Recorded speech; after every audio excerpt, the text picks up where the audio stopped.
자, 오늘은 어둠에서 빛으로 라는 말씀으로 말씀을 나누고자 합니다. 우리가 흔히 나누는 속담 중에 그런 말이 있죠.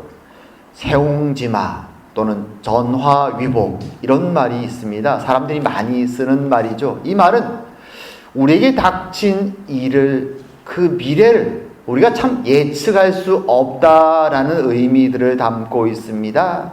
그래서 우리가 한때 생각하기에 이것은 너무나 큰 불행이구나 라고 생각했던 일이 시간이 지나고 오면 도리어 럭키한 굉장한 행운으로 변할 수도 있고요.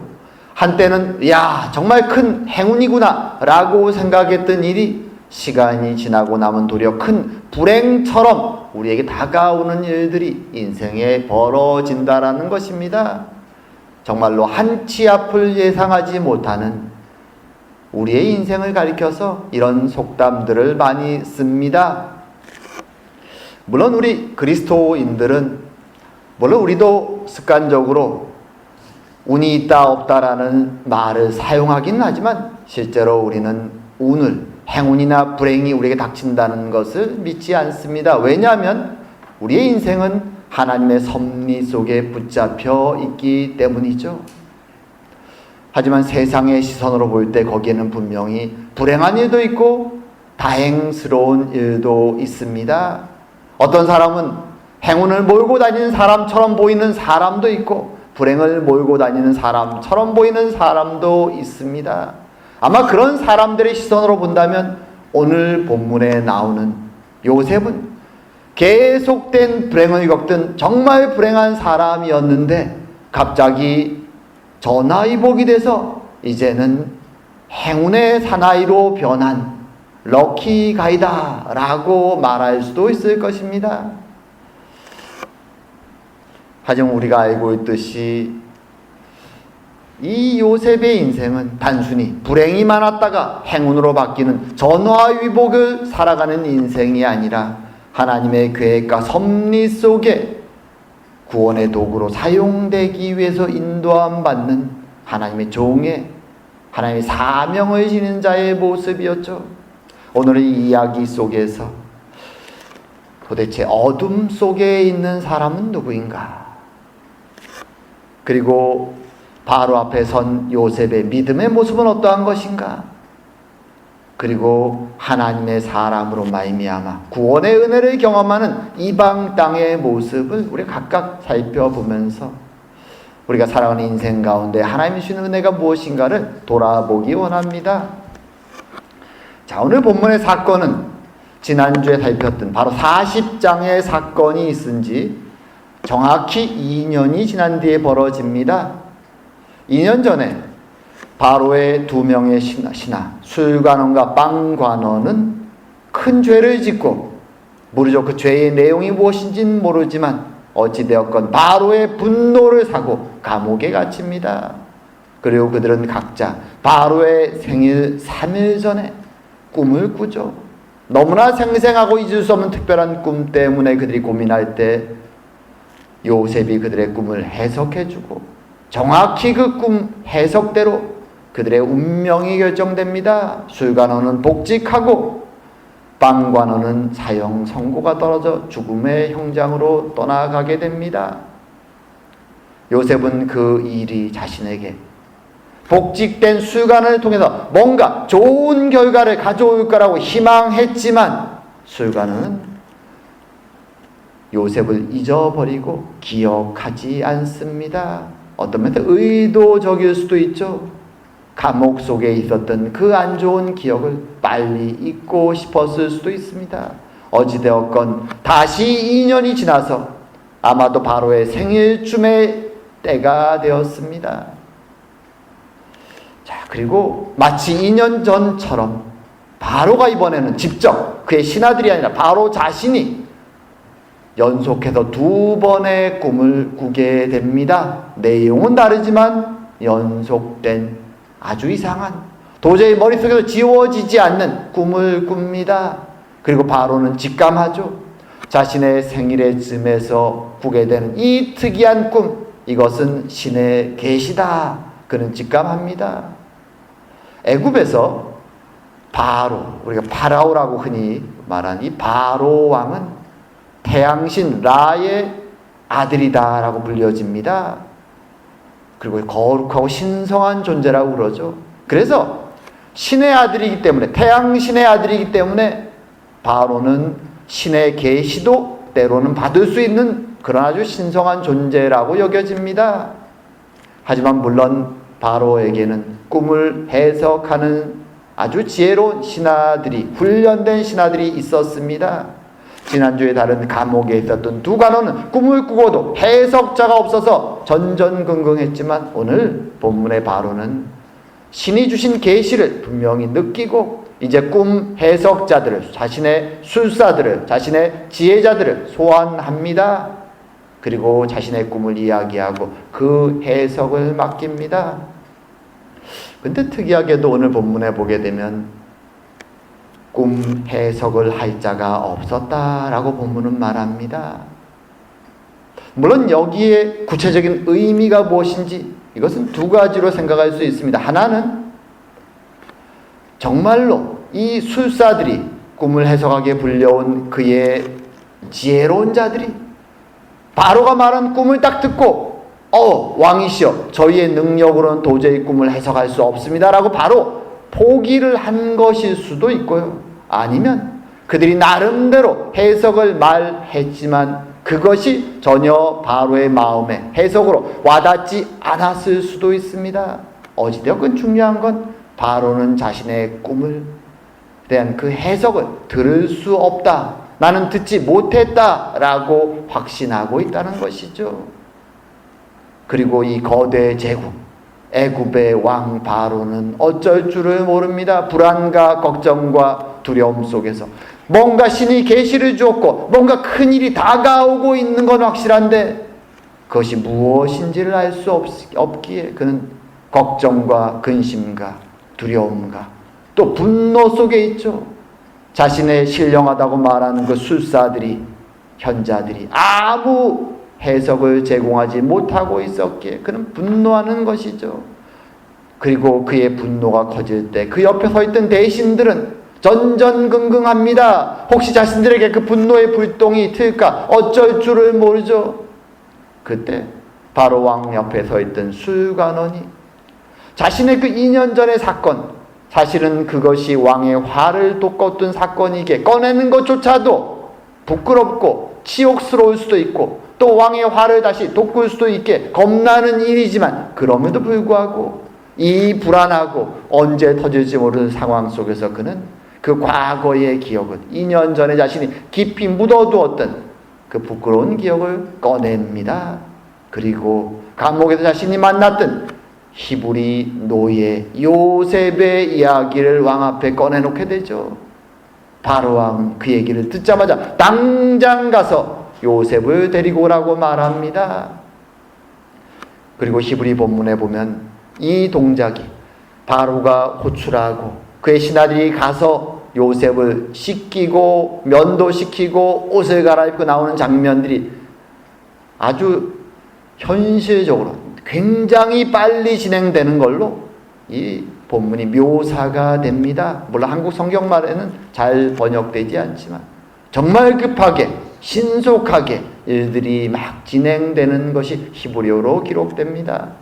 자, 그렇게 왕의 요구에 신속하게 응답해서 이제 요셉이 바로 왕 앞에 오게 됩니다. 그리고 신기한 것은 바로가 요셉에게 꿈을 말했을 때 요셉은 그것을 해석해 주었고 그 해석에 대해서 그 해석을 들은 바로와 모든 대신들이 그것을 듣고 히브리 말로 토브, 굿, 좋구나, 정말로 해석이구나 라고 그들의 마음속에 그것을 받아들여지고 믿어졌다라는 것입니다. 그리고 그 순간 요셉의 인생이 바뀌죠. 어둠 속에서, 감옥 속에서 오랜 시간을 지냈던 그가 이제는 한순간에 거대한 고대 제국 애굽의 재상으로 1인지하 만인지상이라 그러죠. 바로 왕 밑에 가장 강력한 자리로 올라가게 됩니다. 그것이 그의 나이 30살에 일어난 일입니다. 애굽 땅의 노예로 팔려온 지 13년 만에 일어난 일이죠. 기적과도 같은 일입니다. 오늘 이 사건을 곰곰이 잘 보게 되면 우리는 세 가지 정도 중요한 장면들을 발견하게 됩니다. 첫 번째로 이 사건에서 우리가 보게 되는 것은 어떤 면에서 좀 역설적인데요. 감옥 속에, 이 감옥이란 단어가 히브리 말로는 구덩이입니다. 구덩이. 영어로 그래서 가끔 pit 이렇게 번역하기도 하는데요. 움푹 파인 구덩이 같은 감옥.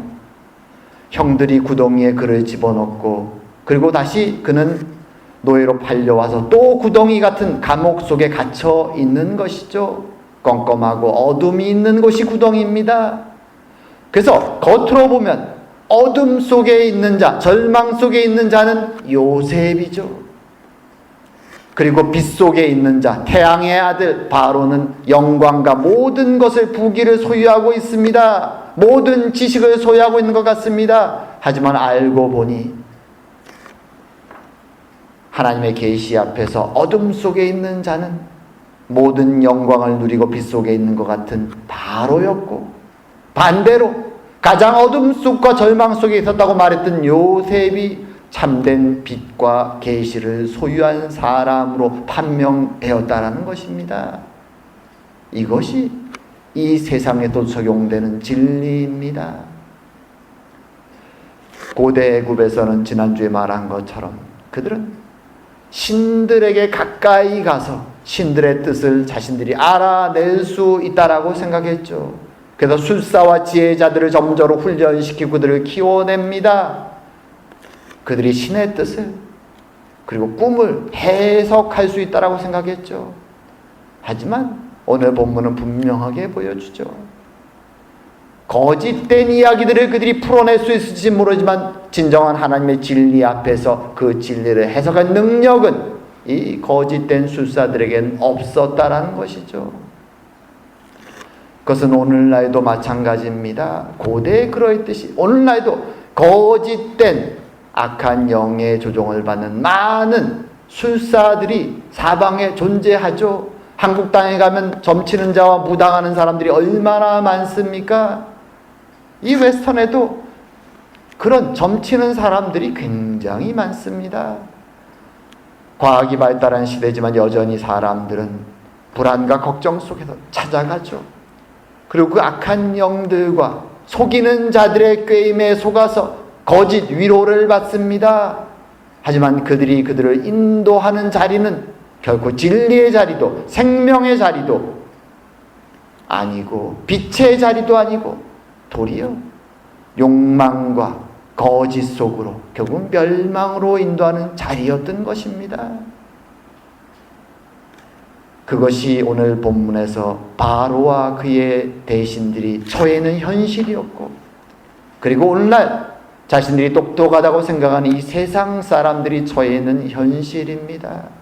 그들은 많은 것을 안다고 생각하고 진리를 소유했다고 생각하고 자신들이 그것을 통해서 바른 길을 가지고 가고 있다고, 빛 속에 살아가고 있다고 생각하지만 실제로 그들은 진리 앞에서 소경된 자들이요, 그리고 소경된 자들이 그들을 인도해서 거짓된 길, 욕망의 길, 멸망의 길을 걸어가는 불쌍한 자들인 것입니다. 우리는 세상 앞에서 그것을 명확히 바라볼 수 있어야 됩니다. 그리고 두 번째로 오늘 본문 사건 속에서 우리가 깨닫게 되는 것은 바로 앞에 서 있는 요셉의 모습입니다. 사실 13년의 노예 생활과 죄수 생활을 하고 이제 아무 희망이 없고 절망 속에 있던 요셉이 갑자기 부름을 받고 애굽의 왕 바로 앞에 섰을 때 어떤 생각이 들까요? 어떤 마음이 들까요? 야, 드디어 나에게 드디어 희망이 보이는구나. 보통 대부분의 사람은 그런 상황이 되면 마음에 흥분이 올라오고 이 한 번 찾아온 이 절호의 기회를 반드시 잡아야 되겠다라고 생각할 것입니다. 그렇게 나온 요셉 앞에 바로가 그렇게 질문을 하죠. 내가 한 꿈을 꾸었으나 그것을 해석하는 자가 없더니 들은즉 너는 꿈을 들으면 능히 푼다 하더라. 얼마나 이 질문이 떨려왔을까요? 이것을 듣는 요셉의 마음이 얼마나 두근거릴까요? 그래, 이것이 나의 유일한 기회구나. 아마도 세상의 모든 사람들은 이런 상황이 되면 13년간의 어둠의 세월이 끝나고 드디어 내가 성공할 수 있는, 어둠에서 탈출할 수 있는 시기가 왔다라고 생각하고 당연히 이렇게 물으면 Yes, 예, 나는 할 수 있습니다. 나는 할 수 있습니다. 나는 꿈을 해석할 능력을 소유하고 있습니다. 자신의 능력을 마음껏 바로 앞에 자랑하면서 그 한 가닥 내려온 동아줄을 붙잡고 어둠에서 빛으로 올라가려고 시도할 것입니다. 그것이 대부분의 사람들의 마음일 것입니다. 생각해 보십시오. 17년에 자신이 아무 죄가 없는데 노예와 죄수의 삶을 살아갔죠. 근데 이 떨리고 두렵고 흥분된 순간에 요셉은 그렇게 말하지 않습니다. 도리어 요셉은 이렇게 얘기하죠. 내가 아니라 하나님께서 바로에게 평안한 대답을 하시리이다. 물론 한글 번역도 의미를 다 담고는 있지만 히브리어로 번역하게 되면 이 첫 번째 구절 내가 아니라, 사실 이것은 히브리 말로 한 단어입니다. 영어로 말하면 not me 이런 말이죠. 내가 아닙니다. 내가 아닙니다. 아주 강하게 부정하는 표현으로 쓰여집니다. 나는 절대 아닙니다. 바로는 지금 너는 능력이 있지? 라고 물었는데 나는 능력이 없습니다. 그 두렵고 떨리는 순간, 흥분된 순간, 내 일생일 때 찬스라고 생각되는 그 순간, 모든 사람이 예스라고 대답할 그 순간에 요셉은 노라고 얘기합니다. 나는 능력이 없습니다. 그리고 얘기하죠. 하나님이, 내가 아니라 하나님이 당신에게 대답을 주실 것입니다. 이방 신들을 섬기는 태양신 라의 아들이라고 말하는 그 애굽의 왕 바로 앞에서 당당하게 자신의 신앙, 자신의 하나님을 고백하며 그분이 당신에게 대답을 줄 것이라고 말합니다. 이 장면 속에서 우리는 두 가지를 생각하게 되죠. 첫 번째로 생각하게 되는 것은 요셉의 믿음의 모습입니다. 사실 이런 장면에서 이렇게 담대하게 자신을 부정할 수 있는 것은 거의 불가능하죠. 한번 우리가 요셉처럼 13년의 시간을 살아왔다고 생각해 보십시오. 무슨 희망이 있겠습니까? 그 속에서 아마 하나님을 원망하고 때로는 너무 절망이 커서 저주하고 내 주변에 있는 사람들, 나에게 그동안 해코지했던 모든 사람들, 그리고 마지막 희망을 걸었던 그 수관원까지도 얼마나 속으로 욕을 하고 저주를 퍼붓겠습니까? 절망의 바닥에 있는 것이죠. 그런데 그 모든 사람은 절망의 바닥 속에서 원망과 저주의 말을 뱉어낼 그 시점에 있었던 요셉의 마음은 자신에게는 희망이 없지만 하나님에게는 희망이 있음을 붙잡고 있었던 것입니다. 이것이 놀라운 장면입니다. 어떻게 이것이 가능했을까라는 큰 의문이 생길 정도로 예수님 산상수훈에 말했던 심령이 가난한 자의 모습을, 나에게는 아무 희망이 없음에도 불구하고 그 순간 하나님의 희망을 붙잡고 하나님을 의지하고 하나님의 형통케 하심을 따라 걸어가고 있었던 그 빛을 붙잡고 있었던 요셉의 믿음의 모습이 이 장면 속에서 드러나죠. 누구나 다 예스라고, 나는 할 수 있다라고 외칠 그 순간에 나는 아니라고, 오직 하나님이 하실 수 있다라고 대답할 수 있는 이 모습은 우리에게 믿음이 무엇인가? 성경이 우리에게 말한 믿음이 무엇인가? 나는 할 수 없으나 하나님은 하실 수 있음을 고백하는 자, 심령이 가난한 자의 모습, 바로 그 참된 믿음의 모습을 우리에게, 하나님의 참된 은혜 받은 자의 모습을 오늘 요셉이 보여주고 있다는 사실입니다. 나를 드러내는 자의 모습이 아니라, 나를 자랑하는 자의 모습이 아니라, 나는 아무것도 할 수 없으나 오직 나를 형통케 하시는 하나님이 하실 수 있다고 고백하는 믿음의 모습을 그는 보이는 것입니다. 또 한 가지는 여기서 요셉의 대답 속에서 요셉이 평안한 대답을 하나님이 주실 것에 대해서 평안한 대답이라는 표현을 씁니다. 편안한 대답. 사실 여기에 사용된 히브리어 단어는 우리가 잘 아는 샬롬이란 단어죠. 말하면 하나님이 샬롬을 당신에게 대답할 것입니다, 이런 말입니다. 샬롬을. 이게 무슨 뜻일까요? 샬롬이란 단어는 우리가 흔히 평화 이렇게 해석하죠. 평안, 피스, 영어로 피스라고 해석하는 단어입니다. 근데 이 피스는 그저 가만히 있는 상태를 의미하는 게 아닙니다. 히브리 말로 이 피스란 샬롬이라는 단어의 원래 뜻은 무엇인가 하면 전쟁과 소란과 모든 것이 끝나서 완결된 것이죠. 퍼펙트하게 컴플릿된 것입니다. 그래서 거기에 평화가 있음을 말하는 것이죠.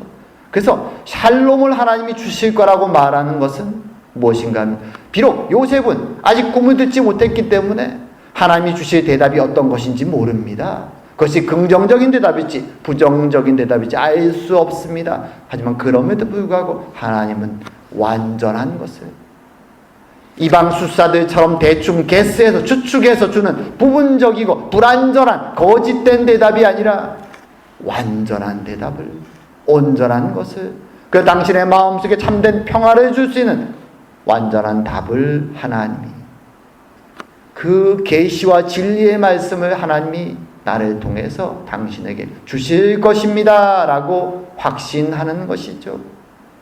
하나님을 믿는 사람은 이것을 믿고 살아가는 것이죠. 세상에 여러 가지 거짓된 유혹과 거짓된 가르침들이 넘쳐나지만 우리가 가지고 있는 하나님의 진리의 말씀은 완전한 것이고 온전한 것이고 그것은 이미 완성되어 있어서 우리에게 생명의 길을 주는 것임을, 그것을 성경은 우리에게 말해주고, 오늘 요셉은 그 믿음을, 하나님의 진리 앞에 선 그 믿음을 고백하는 것입니다. 우리도 이 시대를 그 믿음으로 살아가는 것이죠. 그 진리의 말씀을 날마다 읽으며 그렇게 살아가고 있는 것입니다. 자, 그리고 이제 세 번째로 오늘 본문의 사건 속에서 우리가 보게 되는 것은 세상 속에서 일어나는, 교회 안이 아니라 세상 안에서 일어나는 하나님의 구원의 역사입니다. 자, 이 사건을 잘 보게 되면 이 사건은 이제 앞으로 다가올 재앙을 배경으로 합니다. 7년의 풍년이 있지만 그 풍년을 다 잊어먹을 정도로, 만약 준비하지 않는다면, 7년의 풍년 동안 준비하지 않는다면 그 풍년의 풍요로웠던 기억을 다 잊어먹고 멸망에 이를 정도로 지독한 기근이 7년간 찾아올 것이라고 말합니다. 이것은 단순히 애굽의 문제가 아니라 가나안까지 포함하는 전 지역의 문제입니다. 사실 애굽 땅, 이 이집트 땅, 나일강가는 곡창지대죠. 로마 시대에도 심지어 로마에 아주 풍요로운 곡식을 제공했던 곡창지대였고, 지금 이 시대에도, 요셉의 시대에도 가나안 땅에는 사실 목축을 하지만 곡식이 별로 나지 않습니다. 부족할 때는 항상 찾아가는 곳이 애굽 땅이죠. 나일강변의 그 풍요로운 밭에서 밀을 수입하고 그것이 결국 가나안 땅까지 넘어가 공급이 됩니다. 그래서 여기에 기근이 떨어지면 이 가나안 지역 전체까지, 애굽만이 아니라 가나안 지역 전체까지, 하나님의 백성들이 살고 있는 그 땅까지 대단한 재앙이 일어나는 것입니다. 이 재앙이 닥쳐오고 있는데, 사실 이런 재앙은 하나님의 섭리 속에 우리가 살아가는 이 세상 속에 계속 벌어집니다.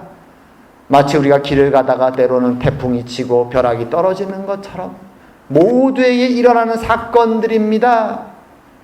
하나님은 그 자연의 사건을 막지 아니하시고 재앙이 다가오고 있음을 알고 계십니다.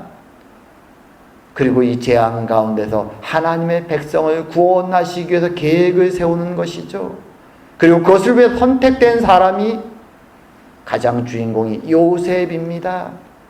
사실 누구도 요셉처럼 이런 일에 선택되기를 원하지는 않습니다. 아무리 믿음이 좋은 사람도 자신이 가야 될 이 13년의 고난의 길을 알았다면 누가 이 사명을 짊어지기를 원할까요? 노예로 팔려가고 죄수로 살아가는 이 13년의 삶. 하지만 요셉은 사명을 지었기에 하나님의 인도하심 속에 그 길을 걸어갑니다. 어쩌면 요셉은 하나님 앞에서 컴플레인할 것이 많았을 것이죠. 불평할 것이 많았을 것입니다. 왜 접니까? 12명의 형제가 있는데 왜 접니까? 할 말이 많았을 것입니다. 하지만 하나님은 어릴 때는 비록 교만하고 떠들길 좋아하는 요셉이었지만 그의 중심에 씨를 보셨고 그를 불러서 14년간의 고난을 통하여 믿음의 사람으로 그리고 이 구원의 사역에 사용될 도구로 그에게 소명을 주셨고 훈련시켜 가시는 것이죠. 그리고 여기서 중요한 것은 무엇인가 하면 이제 그것을 통해서 곧 일어날 재앙을 준비하고 가나안 땅에 살고 있는 하나님의 백성들을 구원하기 위해서 준비하시는데 그 중간에 하나님 나라의 구원의 이 일에 은혜를 입는 사람들이 오늘 본문에 등장하는 바로와 애굽 사람들입니다. 만약 하나님이 요셉을 통하여 계시를 주시고 은혜를 주시지 않았다면 애굽에 있는 모든 이들이 엄청난 재앙 앞에서 죽음과 배고픔과 기근의 고통 속에 시달렸을 것입니다. 나라가 아마 망했을 것입니다. 많은 나라들이 이런 재앙을 이겨내지 못하고 망하죠. 반란이 일어나고 폭동이 일어나고 망하게 되는 원인이 바로 이런 기근과 재앙입니다. 하지만 하나님은 바로에게 은혜를 주셔서 계시를 주셨고 그리고 요셉이 그것을 해석했을 때 그것을 믿을 수 있는 믿음을 주셨고 결과적으로는 하나님의 백성, 하나님의 교회를 구원하시기 위한 일이셨지만 하나님은 그 요셉을 통해서 그 주변에 있는 애굽 백성들에게도 구원의 은혜를 베풀어 주신 것입니다. 이것이 역사 속에서 하나님의 백성들을 통해서 요셉처럼 순종하고 믿음으로 나아가는 하나님의 백성을 통해서 세상 가운데 하나님이 주신 은혜들입니다. 오늘날도 그것이 일어나죠. 하나님의 백성들이 하나님 말씀에 충성해서 순종하며 말씀과 진리를 따라 살아갈 때 하나님은 그들을 사용하셔서 그 주변에 어려움에 처한 사람들, 낙담한 자들, 세상에 속한 사람들에게 위로와 은혜와 구원을 베풀어 주십니다. 그것이 오늘날도 일어나고 있는 사실입니다. 그리고 우리에게도 하나님이 기억하라고 말씀하시는 진리입니다. 우리가 요셉처럼 세상의 은혜를 나누는 하나님의 구원과 은혜를 나누는 도구로 사용될 수 있음을 하나님 우리에게 말씀하시는 것입니다. 이제 말씀을 맺을까 합니다. 자, 오늘 본문의 사건, 기적과 같은 사건이지요. 하나님의 계시의 사건입니다. 이 사건 속에 세 가지의 하나님이 우리에게 주시는 메시지가 있습니다. 세상의 눈으로 볼 때는 태양의 아들이요 고대의 가장 큰 문명의 발상지요 화려하고 부유했던 이 애굽 땅이 하나님의 눈에서는 어둠 속에 존재하는 하나님의 계시와 진리를 전혀 그들의 능력으로는 알 수 없는 그런 사람들이었다는 것이죠. 악한 지혜와 악한 영을 따라서 멸망의 길을 걸어가는 사람들이 고대 애굽의 모습이었고 오늘날 이 세상의 모습임을 우리는 기억해야 합니다. 그리고 두 번째로 요셉은 비록 세상의 시선에서는 불행과 절망 속에 어둠의 구덩이 속에 감옥 속에 살고 있었지만 그는 그 어려움 속에서 하나님의 은혜 가운데 믿음의 연단을 통하여 하나님의 빛을 진리의 빛을 붙잡고 있었고 그리고 그가 밖으로 나왔을 때 그는 그 빛을 통하여 어둠 속에 있는 자들 앞에서 담대하게 하나님이 누구신가를 하나님의 영광을 드러내는데 사용되었다라는 것입니다.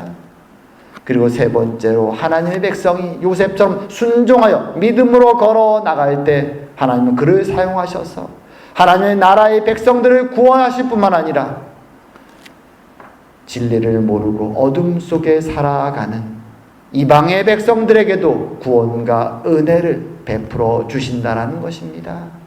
그리고 오늘날 우리가 요셉처럼 이 세상 속에 하나님의 백성으로 살아가고 있음을 말씀해 줍니다. 우린 연약한 자입니다. 어려움이 닥치면 흔들립니다. 때론 절망합니다. 신음합니다.